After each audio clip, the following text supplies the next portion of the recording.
Tello honest review, watch before getting. Hey guys, in this video, I am going to show you an honest review of Tello Mobile. So make sure to watch this video till the end and let's get started. So the first thing that you want to know is what Tello Mobile is.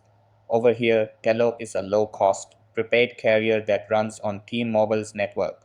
Then it offers affordable plans, flexible customization, and no contracts. After that, let's talk about the best features of Tello. Over here, Tello has one of the cheapest mobile plans, starting at $5/month. Then it allows you to fully customize your plan, choosing exactly how much talk, text, and data you need.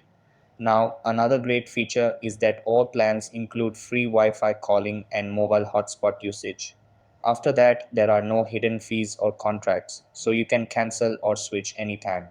Then, Tello also offers free international calling to 60 plus countries. Now, moving on to the worst features of Tello.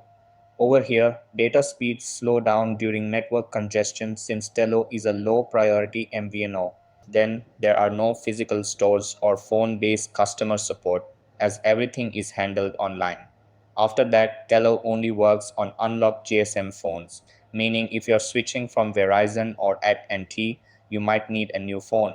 Then another downside is no domestic roaming. So if you're in a rural area with weak T-Mobile coverage, Tello won't switch to another network. So that's an honest review of Tello Mobile. That's all for this video.